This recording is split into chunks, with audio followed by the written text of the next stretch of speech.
Well, welcome and thank you for joining us for our Career Conversations podcast. We're really excited today to be joined by Dr. Qingqing Wang, who is one of our first postdoctoral fellows that was awarded in the Arnold O. Beckman postdoctoral program. And thank you so much for joining us today. We're excited to hear about your career journey. Thank you for having me. Happy to share my experience. Great. So we always like to kind of go back to the beginning, and if you could talk a little bit about, when you first felt like you were really getting excited about science and what that was, what really got you hooked as being a scientist. Yeah, I guess since my childhood, I've always been interested in animals, nature, and how nature creates so many beautiful creatures. But then in high school, I was attracted to physics, chemistry, math, and that continued with my major in pure math in college. I was actually doing some research in cryptography. That was really fascinating. But then I guess something really changed my trajectory was the senior year in college. That was when the first diploid human genome was sequenced. And that was from the scientist, Craig Venter. And he's from the J. Craig Venter Institute. So I was quite amazed by so much information being revealed from this human, and that encodes everything about from birth to how you think to how you behave and to how you can get certain diseases and how scientists can utilize the information to help treat and cure that disease. So that was like a completely different kind of cryptography, but we have to decode the genetic information. And that also opens a lot of trajectory about interweaving different scientific fields, because you cannot really read out all the billions of bases of information just by reading it by eyeballing. So that's when my major in math and then computer science really jumps in. And that led me to start applying for grad school programs that in the interdisciplinary fields. So I was actually the third year student in our PhD program of systems biology at Harvard Medical School. At that time, people were asking, "What is system biology? What is that? No idea what that is." Yeah. But basically, that's like at the interface of biology and computer science, mathematics, chemistry, everything, and trying to solve the biological questions. For example, how are the genomic information got read out, and how they got transferred into proteins, and that forms the basic functions of human beings and other animals. So that really got me hooked up. Wow. And yeah, exactly. So you're sitting in a math department. How did you find systems biology? Like, what did you search for? How did you make the connection and then apply and say, I'm Yeah, for you. I don't know the biology. Or maybe you yeah.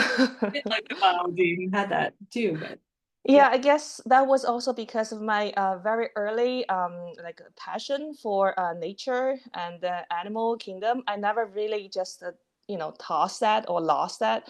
And then at that time, there was also the very fast development or the initiation of the bioinformatics or computational sciences, like really get into biology. So there was a bioinformatics center in the university I studied just Oh, initiated again. Like I guess I was in the first waves of a lot of new things at that time.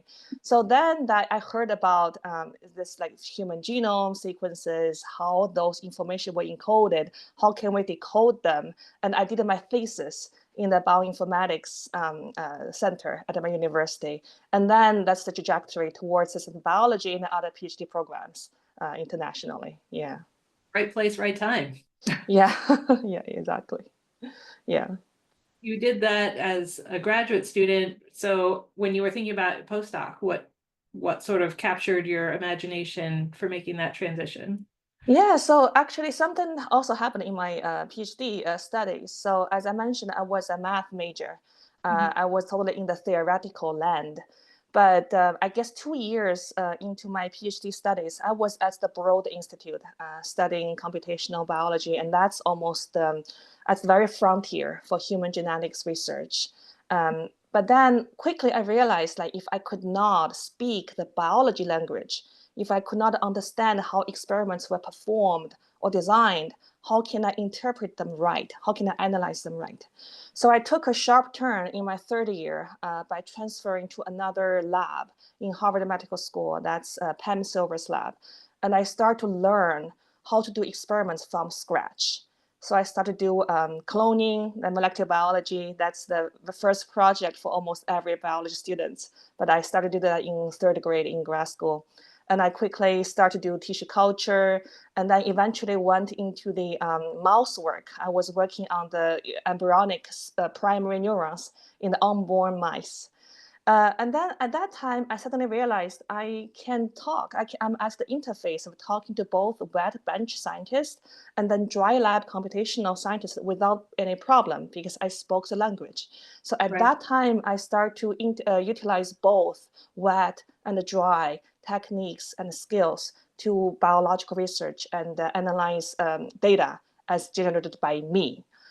So I took that approach further when I looked for my postdoc research. At that time in my grad school, it's like very, very basic biology, studying how genes are regulated, how that affect a cell's behavior. But I would like to see how that behavior can be further translated into an actual animal. So that's why I chose to do my postdoc in UC Berkeley under Dr. Don Rail. And I want to see how the gene regulation can change a behavior of the animal. At that time, it's Drosophila, since that's the easiest animal to work with if you want to study some basic behavior. So that's how I guess this curiosity led me to the research in my postdoc.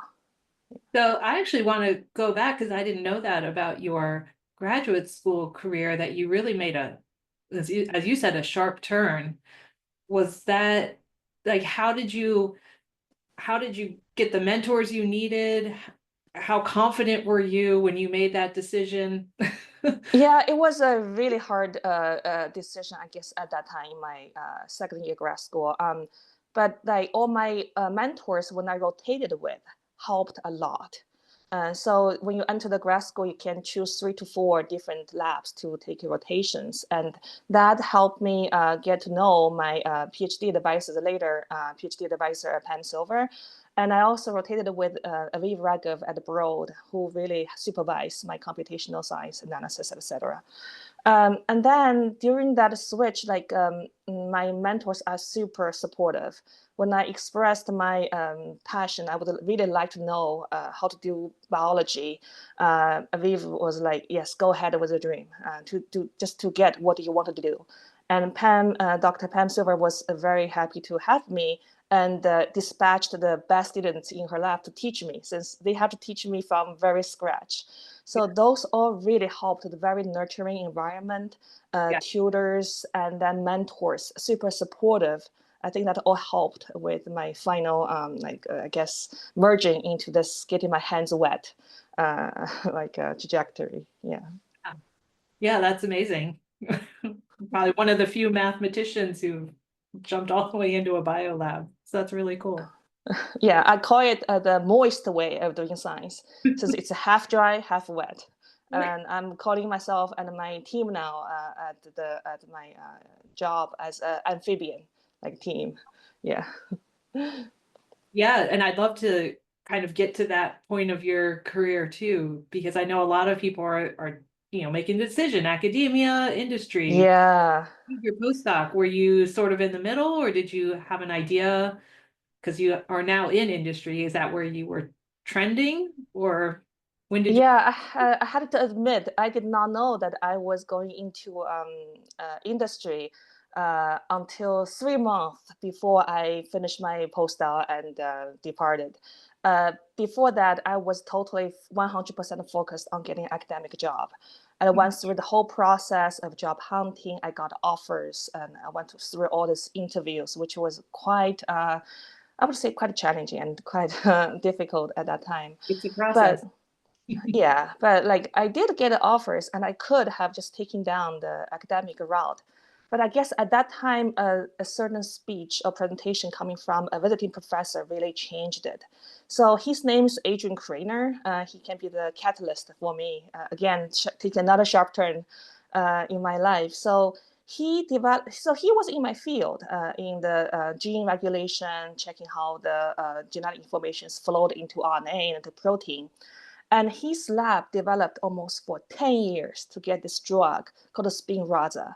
And that is totally based on the principles from the basic biology for 10 plus years. And this little oligo, once you inject into the babies with this really terrible disease called SMA, a spinal muscular atrophy, literally the babies born with this genetic disease, you can see that they cannot really breathe properly, they cannot move, they are immobile. And usually it was lethal within like 1 or 2 years of life. So Dr. Greener's lab developed this drug, and they collaborated with the Biogen, and this drug is now called Spinraza out in the market, the first FDA-approved drug for treating SMA. And he showed this video.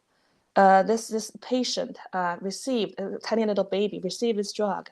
And then within a few months, he started moving properly. He started walking. And he started riding a tricycle like a normal child. At that moment when that video was shown, everybody in the lecture hall stood up, applauded, and with tears in their eyes. That was a really moving moment. And I realized that doing science and research can really change people's life. You can really save somebody from such a terrible disease and give them normal life. And I would really like to seek for such translational research opportunities. So I decided to look around, like whether industry can provide an opportunity like that. And then it happened that one of my old friends in grad school was working at Regeneron, and he informed me of an opening at that time. So I applied, and I got a job, and I decided to jump again into a new field, immuno-oncology, completely, which is very different from my research in grad school and the postdoc. And now almost 5+ years in this, and I guess I'm almost an immuno-oncologist now and doing all the interesting research. And every day the work really fascinates me about how cool immunology is and how can we really treat terrible diseases like tumor with the knowledge we learn from immune cells themselves. Yeah.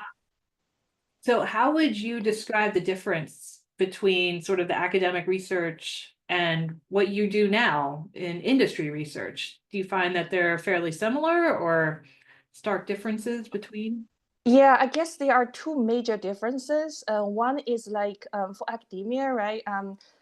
Based on the nature of research, you can be in a zone. You can be like totally enclosed in your own world. Like as long as you figure out, say, a certain mechanism, how that works, like it's great scientific work. But in industry, there's a goal. Like we are trying to translate what we learned for a purpose. We're trying to develop new drugs. We're trying to treat patients. We're trying to find patients that we can develop drugs for. So that kind of like a big direction that kind of like dictates what the research is. You need to pull yourself back from, say, a certain rabbit hole. It's very cool, very interesting, but it may not fit to the big major direction that you're going for. So you need to step back and then listen and understand your mission and trying to understand which direction to take down in order to achieve what you would really like to do. So that's one major difference. And second is, I would say the industry, you really, really value collaboration. Like in developing drugs, like it takes a whole village. Like from the R&D, like early development, early discovery of the drug target, to looking for the therapeutic avenue towards this target, to testing them in different models from animal to human, to production of enough material for this drug until finally it goes to the market. Like so many different people with different functions all participated in it. And I think like trying to join this force and collaborate extensively for this common mission, I would say is one major difference I found in industry versus academia. Yeah. I feel like you still use your math training. Absolutely. Absolutely. Yeah. So I'm still building the team right now. It's also a moist team. And then I have team members who are like totally computational science major. Some are totally molecular biology or biochemistry major. And it's about how to bring them together. And then also in immuno-oncology, it's also very information heavy. The tumor can do so many different things. It's all in its DNA. Normal cells also doing different things. And as well, the immune cells. How do you find those very unique targets on a tumor surface? How can you engineer the immune cells to attack them while spare the normal cells? So those Right. are all, a lot of high throughput profiling techniques out there, giving you so much information. You have to find that needle in a haystack. So you definitely utilize a lot of computational and analytical skills this way. But on the other hand, you also have to design the assay or design the special experiments very carefully so that together with the concept, with the analytical skills, you would finally reach that goal you are aiming for. Yeah. So you're still doing both. Um, Yes. yeah. And just you've made a lot of different changes. I'm just wondering if when you reflect back, like how did you have the confidence to do that? Or, what did you really rely on when you said, okay, I'm going to make this change?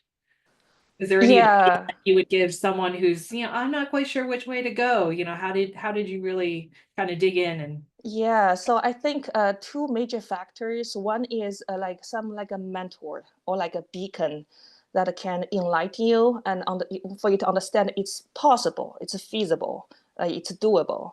And then people who can provide you with guidance and with expertise.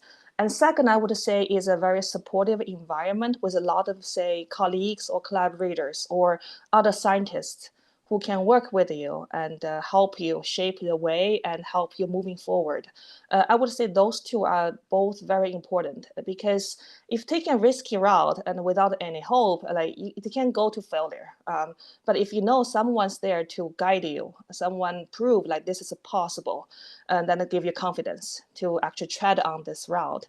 And then supporting members, supporting scientists, and all the help really help you when you encounter challenges. And I think those two are totally inseparable when you want to take some major changes in that way.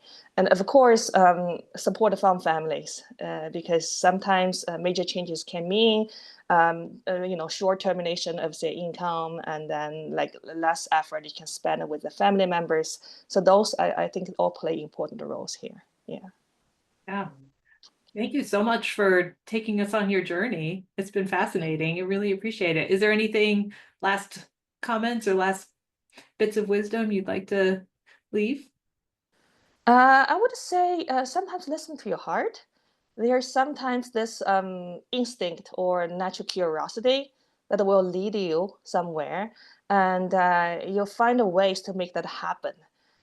So I think natural curiosity and then natural passion, that's something that can really lead you to where you are. And I also want to quote back to that quote from Harry Potter from the second book. Like it's your choices that makes you who you are, not like the other properties. Yeah. So be brave, be courageous, looking for support, and go down for the dream route. That's fantastic. For your passion. Great. Thank you so much for joining us. We really appreciate your time. Thank you for having me.